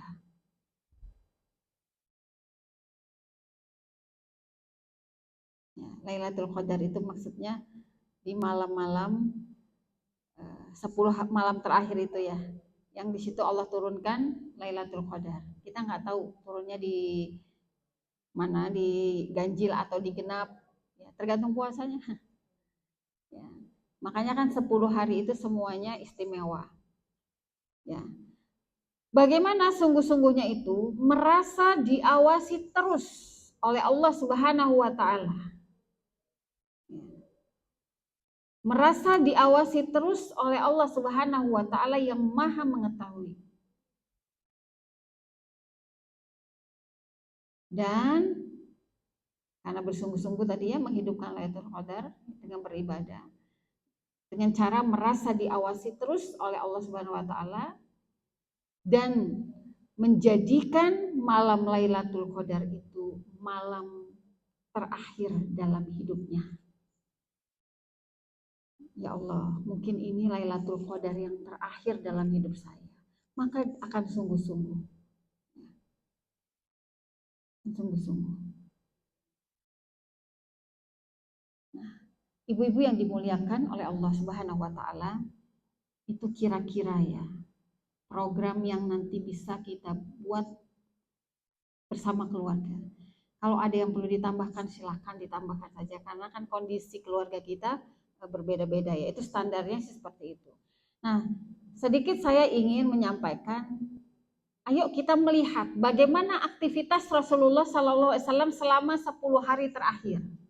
Ya, kembali mengingatkan saja ini dalam Sahihain, dalam dua hadis riwayat Bukhari dan Muslim disebutkan dari Aisyah radhiyallahu anha berkata, karena idza dakhala al-ashrul awakhir ahya, ya, ahyaul lail. Jadi Rasul itu apabila memasuki 10 malam terakhir ahya, ya, menghidupkan malam-malamnya. Wa aiqadha ahliha. Wa aiqadha ahlihi. Membangunkan keluarganya. Jadi menghidupkan malamnya, membangunkan keluarganya. Dan yang ketiga, mengencangkan kainnya. Nih ibu-ibu mungkin dengar hadis ini. Yang maksud mengencangkan kainnya itu adalah, mohon maaf ya, meninggalkan jima, hubungan suami istri, dan hanya fokus semangat beribadah saja 10 hari terakhir. Nah, itu. Kemudian beliau melakukan i'tikaf mulai memasuki masjid setelah sholat subuh pada hari ke-21 dan berakhirnya nanti setelah sholat subuh pada hari raya Idul Fitri. Ini yang i'tikafnya sungguh-sungguh. Kalau kita bagaimana ibu-ibu? Lakukan yang kita bisa. Tidak di masjid, di rumah juga silahkan. Gitu. Karena memang ini sifatnya tidak wajib. Tapi yang jelas 10 hari terakhir itu ibadah kita semakin kencang. Kalau orang lari itu udah mau nyampe finish itu kan dia, kalau lomba lari ya, mau nyampe finish itu kan dia mengencangkan larinya tuh makin kencang gitu karena pengen nyampe finish duluan. Ya, jadi intinya menghidupkan malam, bangunkan keluarga, jangan sampai kita ibadah sendirian. Setelah itu ajak bersama-sama menghidupkan malam. Ya, paginya tidur nggak apa-apa. Paginya tidur nggak apa-apa karena memang saat i'tikaf itu aktivitas memang full ya Bu di malam hari dan kita juga harus jaga kondisi kesehatan. Ya. Jadi paginya tidur nggak masalah, dan memang di Arab juga begitu. Kemudian Rasulullah mengucapkan doa, ya, sebagaimana hadis yang diriwayatkan oleh Aisyah. Ya, ketika beliau bertanya kepada Rasulullah, aku pernah bertanya pada Rasulullah, yaitu jika saja ada satu hari yang aku tahu bahwa malam tersebut adalah Lailatul Qadar, lantas doa apa ya Rasul yang harus aku ucapkan? Jawab Rasulullah, berdoalah, Allahumma innaka afuwun tuhibbul afwa fa'fu anni. Masih hafal ya, Bu? Ya, Allahumma innaka afuwun, ada yang menambahkan afuwun karim, boleh-boleh aja ya. Tuhibbul afwa fa'fu anni. Ya Allah, Engkau Maha Pemaaf dan Engkau mencintai orang yang meminta maaf. Karena itu maafkanlah aku. Allahumma innaka afuwun karim tuhibbul afwa fa'fu anna ya karim. Boleh ditambahin karim. Taib, itu ibu-ibu sekalian yang sedikit yang bisa saya sharing. Ya, mudah-mudahan ini bisa menjadi amal yang kita laksanakan. Bukan hanya sekedar dalam catatan, tapi setelah ini ayo sama-sama, saya pun sama melakukan hal yang sama dengan ibu-ibu semua. Siapkan Ramadan kita tahun ini dengan persiapan yang matang bersama keluarga. Mudah-mudahan niat baik kita hari ini itu menjadi kemudahan dan pertolongan yang Allah berikan kepada kita. Wallahu a'lam bishawab. Aqulu qouli hadza wa astaghfiruhu li wa lakum. Assalamualaikum warahmatullahi wabarakatuh.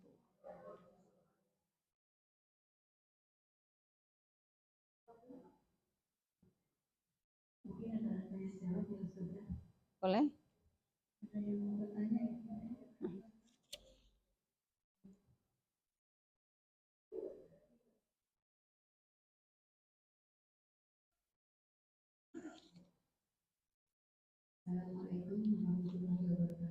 Waalaikumsalam warahmatullahi wabarakatuh. Ya. Terkait Ramadan, seperti yang Ustaz tadi katakan, Rasulullah itu biasa melakukan salat tarawih di jam 11. Yang ingin saya tanyakan adalah, kalau Rasulullah itu kan tidurnya antara maghrib dan isya. Kalau seandainya, tadi saya sempat bicara dengan Nina, kalau seandainya kita tidak ada waktu untuk tidur, aktivitas kita, kemudian kita sholatnya tidak berjamaah juga, jadi kalau sholat di jam 11, kemudian kita lanjut dengan sholat qiyamul lail, kemudian sampai pagi sahur, bagaimana itu kita tidak tidur di sholat qiyamul lail? Ya. Tadi kan sudah tidur Bu, habis Isya sampai dari habis Isya ya sudah tidur ya? Tidak, itu saya contohkan bahwa Rasulullah itu kan sempat tidur dulu. Ya, Kalau misalnya saya tidur karena aktivitas, kemudian kita baru sholat jam 11 dan terus lanjut ya? Lanjut Ya. pagi. Ya, paling tidak ada sedikit tidur Bu. Ya. Paling tidak ada sedikit tidur. Ya, jadi misalnya walau itu hanya 10 menit ya. Misalnya Ibu habis sholat Isya, yang jelas kan capek lah. Itu kan kita sudah melakukan aktivitas ya seharian gitu. Paling tidak walau hanya 5 menit, 10 menit kita bersandar gini. Habis sholat Isya itu kan biasanya zikir ya. Terus kan kita lep kayak gitu. Itu sudah disebut sebagai tidur. Gitu. Jadi ya silakan aja. Jadi tidur yang bukan lama ya, walau hanya 5 menit itu, tapi kita benar-benar tertidur gitu, nggak sadar apa-apa, itu disebut tidur gitu. Jadi nggak apa-apa, lanjut untuk qiyamul lail terus ya sampai pagi. Nanti tidurnya habis syuruk. Ya, tidurnya habis syuruk Bu. Waktu terberat kita itu yang ngantuk-ngantuk jam berapa Bu? Enggak, jam 5 sampai jam 6. Itu waktu terberat itu. Jam 5 sampai jam 6 itu waktu terberat. Jadi tadi ya pertanyaannya, kalau setelah sholat Isya kemudian Ibu pasti itu lelah lah karena sudah aktivitas ya seharian gitu kan. Kemudian zikir, doa, setelah itu agak capek gitu ya, agak capek terus sedikit tertidur gitu. Masih pakai mukena, masih di tempat sholat gitu. Walau hanya 2 menit atau 3 menit itu disebut tidur, Bu. Jadi nggak apa-apa, dilangsungkan saja sholat tahajud sampai aktivitas lagi. Tapi memang sebaiknya kita mengatur waktunya tidak begitu. Ya. Kenapa? Khawatir itu nanti kita terlalu memporsir diri ya, gitu. Ya, mungkin sewaktu-waktu mungkin ada ya Bu ya yang begitu. Ya, tapi kalau bisa ya kita bikin program itu jam 10 sudah tidur. Ya, jam 10 tidur bangunnya jam berapa Bu? Jam 3. Ya, jam 3. Ya. Dulu Abu Bakar, ya, Abu Bakar As-Siddiq ya seorang sahabat Rasulullah pernah sholat malam itu tidak tidur. Ya. Kenapa? Karena beliau orang yang tidak pernah meninggalkan qiyamul lail. Sehingga hukumnya berbeda dengan orang yang jarang-jarang qiyamul lail. Ya sunnahnya tidur dulu kan, dianjurkan tidur dulu. Tapi kalau Abu Bakar ini karena sudah menjadi kebiasaannya qiyamul lail setiap malam gitu. Pada satu saat pulang dari berjuang gitu ya, dia merasa kelelahan, setelah itu langsung saja beliau sholat tahajud tanpa diawali tidur terlebih dahulu karena sudah terbiasa dan tidak mau ketinggalan sholat malam. Seperti kalau orang yang jarang-jarang beda hukumnya. Ya, diupayakan tidur walau hanya sebentar gitu. Cuma kita khawatir, ada semacam rasa khawatir itu. Ya, kalau misalnya kita tidur dulu jam 12 saya tidur dulu deh, nanti bangun jam 3 saya mulai. Tapi ada rasa khawatir tidak bangun. Gitu. Ada rasa khawatir tidak bangun, maka silakan sholat mulai. Walaupun itu belum tidur. Itu ya. Sunnahnya dianjurkannya tidur terlebih dahulu. Seperti itu Bu. Boleh satu lagi? Boleh. Pada saat kita lagi membaca Al-Quran, kemudian di masjid misalnya, terus kemudian kita ngantuk tanpa sadar kita tertidur walaupun hanya 5 menit atau 10 menit. Apakah setelah kita bangun, kemudian kita mau melakukan sholat, kita diwajibkan untuk berwudu dulu atau bagaimana? Ya. Adab membaca Al-Quran ya, Ibu-ibu. Adab membaca Al-Quran itu memang berpengaruh ya dengan semangat kita dalam membaca Al-Quran. Di antara salah satu adabnya adalah memang kita berwudu. Ya. Kalau kita lagi baca Al-Quran, kemudian lelah, terus kitanya tertidur, dan tidur itu yang membuat kita tidak dengar hal-hal di sekitar kita, maka kita mau sholat sebaiknya wudhu. Ya. Tapi kalau kita itu cuma meremin mata, terus kita masih terdengar nih ya orang-orang di sekeliling kita, kemudian kita tahu aktivitas di sekeliling kita, maka itu tidak wudhu lagi juga tidak apa-apa gitu, karena kita belum tidur, itu belum disebut tidur. Ya, seperti itu. Jadi sebaiknya berwudu saja kalau ingin melakukan sholat. Ya. Dan memang kalau kita lagi baca Al-Quran itu memang harus banyak-banyak berwudu ya Bu. Ngantuk sedikit, wudu. Dan salah satu adab membaca Al-Quran, ketika kita merasa ngantuk jangan dipaksain. Nih kadang-kadang ibu-ibu suka maksain sampai seliwer itu salah bacanya, huruf mana tadi gitu ya, yang udah capek gitu ya. Ya. Kalau kita ngantuk sebaiknya tinggalkan dulu ya, karena kan manusia itu punya keterbatasan ya ibu-ibu. Dan membaca Al-Quran pakai adabnya seperti orang ibadah kan, membaca Al-Quran itu kan seperti orang ibadah ya, menghadap kiblat, berwudu menghadap kiblat, menutup aurat, itu berpengaruh terhadap bacaan kita. Dicoba deh. Kita tuh pengen berlama-lama baca Quran. Kalau kita baca Al-Qur'annya menggunakan adab itu. Walau kan ada orang bilang apa-apa baca Quran itu nggak perlu wudhu. Baca Al-Quran itu nggak usah pakai hijab. Yang penting menutup aurat sopan gitu. Ya itu sih pendapat ya. Tetapi sebaiknya ketika kita membaca Al-Quran perhatikanlah adabnya. Ya, karena definisi Al-Quran sendiri di situ membacanya adalah bagian dari ibadah. Gitu. Apakah ia boleh nggak baca Al-Quran di dapur?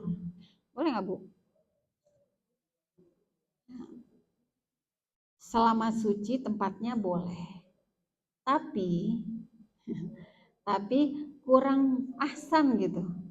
Kenapa? Karena ibu sambi-sambi sambil goreng, sambil nunggu penggorengan baca Quran gitu ya. Seakan-akan Quran tuh ya sesuatu yang apa ya? Ya dibaca boleh, nggak dibaca juga nggak apa-apa gitu kan akhirnya. Sama dengan ibu baca Al-Quran sambil nonton sinetron. Begitu iklan baca Quran. Ya, tuh. Ya, begitu mulai lagi filmnya tutup Al-Quran ini seakan-akan nih Al-Quran perlu nggak perlu untuk dibaca ya. Gitu. Padahal sebaiknya adalah kita menggunakan biadabil Quran, pakai adab-adab Al-Quran, karena itu mempengaruhi. Mempengaruhi apa? Semangat Bu, semangat. Ya, insya Allah. Baik, itu cukup. Boleh Bu. Ya.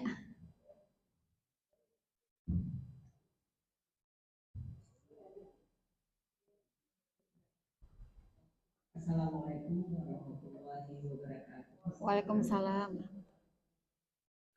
Saya pernah mendengar katanya kalau kita dalam sholat sunnah kita boleh memegang atau membaca mushaf. Bagaimana dengan sholat tarawih atau tahajud? Kita memegang mushaf dan kita melanjutkan tilawah kita dalam sholat itu. Terima kasih. Ya, kalau sholat sunnah diperbolehkan untuk membaca mushaf. Ya, sholat qiyamul lail, sholat tahajud itu juga kan sunnah ya Bu. Jadi diperbolehkan Bu ya membaca itu, tetapi tidak diperbolehkan meneruskan tilawah. Ya, maksudnya boleh itu pada saat kita menjadi makmum. Kita jadi makmum, kemudian imam sholat kita tuh yang bacaannya panjang-panjang, maka kita boleh lihat terjemahannya. Karena untuk supaya kita fokus, khusyuk dan lebih merasakan itu, gitu. Iya. Kalau sholat sendiri pegang mushaf, ya selama apa ya? Kalau dalam ketentuannya itu untuk sholat berjamaah sih Bu, bukan untuk sholat sendirian. Gitu ya. Kalau sholat sendirian, selama kita bisa fokus dan khusyuk, silakan aja.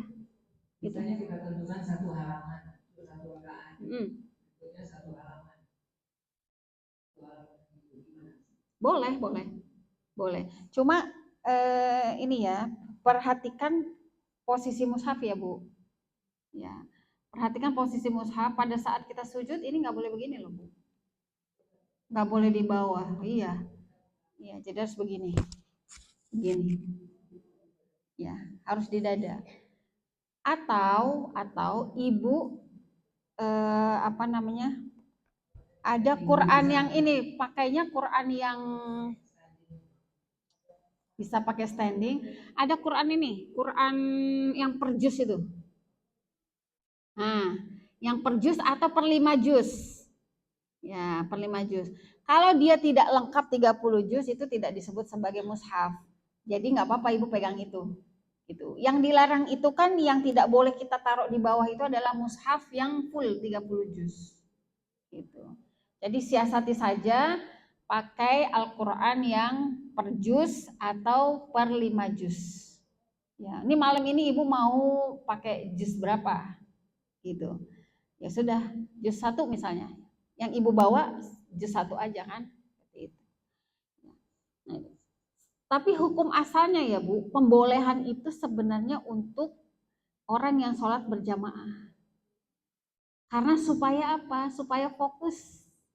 Ya, supaya fokus mendengarkan imam, jangan sampai tertidur gitu loh sebagai makmum, karena imamnya nih panjang-panjang nih bacaannya dan dia nggak ngerti itu bacaan apa yang dibaca imam gitu ya. Maka dianjurkan boleh kamu bawa mushaf atau terjemahan masing-masing.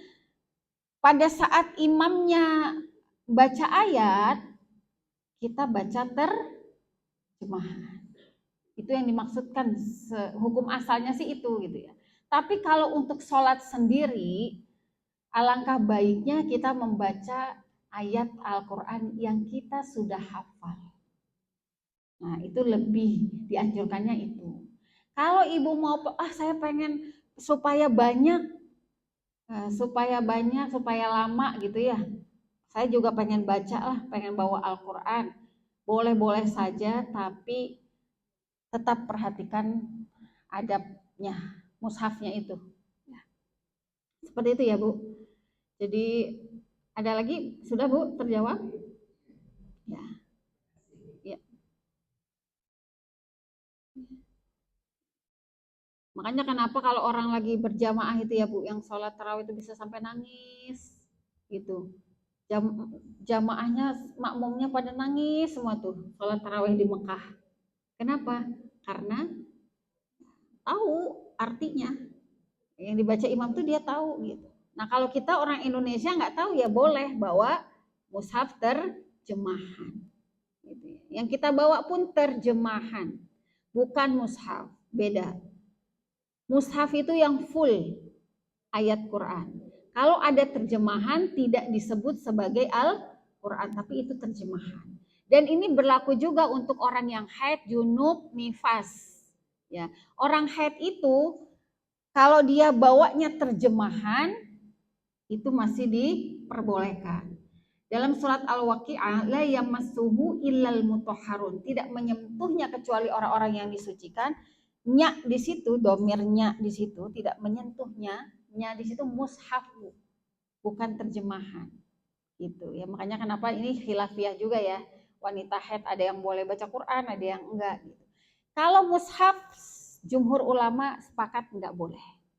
Tapi kalau terjemahan masih khilafiyah, masih ada perbedaan. Seperti itu. Baik, cukup? Ya.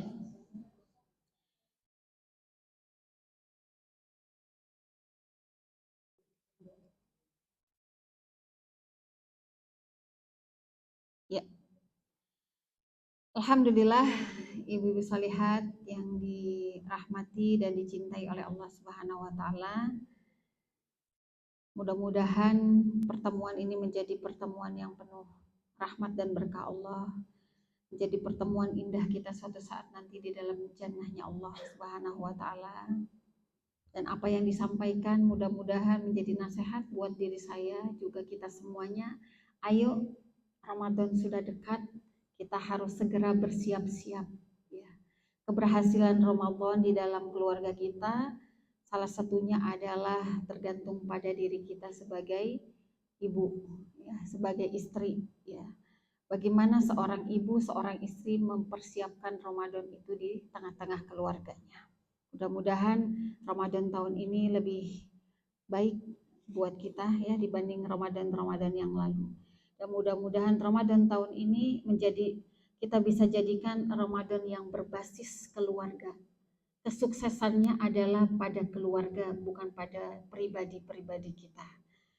Mari ibu-ibu sholihat, kita tutup pertemuan kita dengan bermunajat kepada Allah Subhanahu wa taala agar Allah mengampuni dosa-dosa kita, selalu memberikan kelembutan hati, bimbingan agar hati kita ini senantiasa mudah di dalam mentaati Allah Subhanahu wa taala.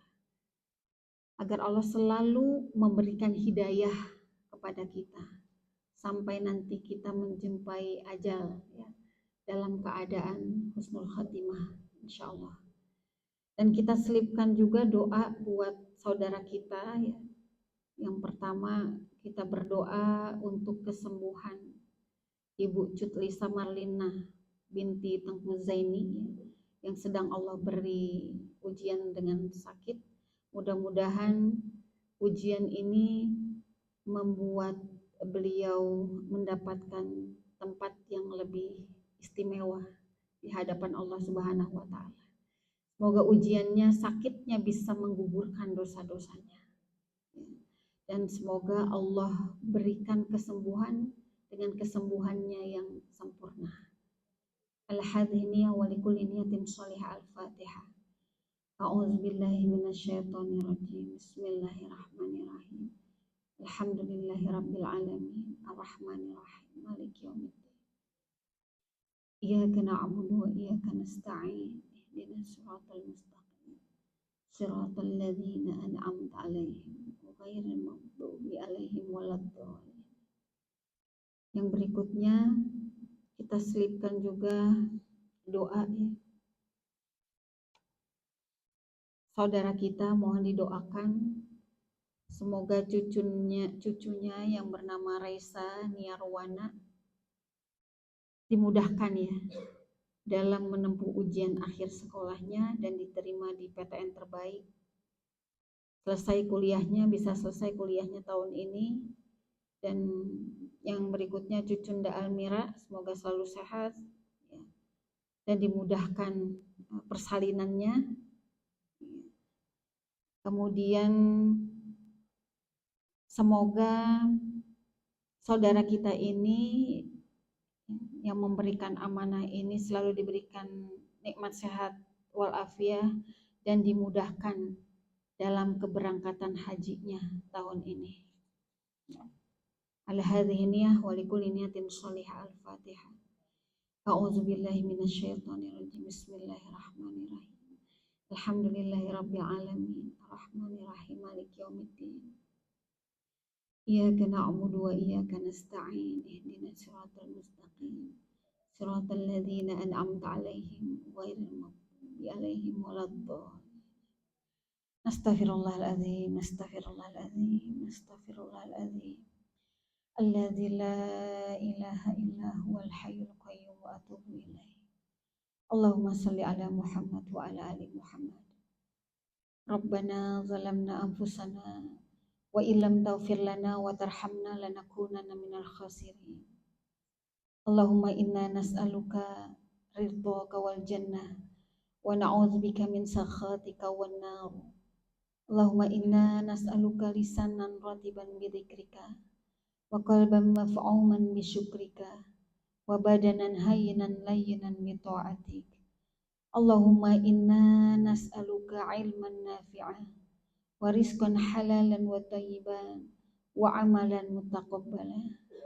Allahumma la tada' lana dhanban illa ghafarta wa la hamman illa farajta wa la daynan illa qadaita wa la hajatan min hawaijid dunya wal akhirah illa qadaitaha ya arhamar rahimin. Allahumma sallim lana Ramadan wa sallim Ramadan lana mutaqabbala. Allahumma sallim lana Ramadan wa sallim Ramadan lana mutaqabbala. Allahumma sallim lana Ramadan wa sallim Ramadan lana mutaqabbala.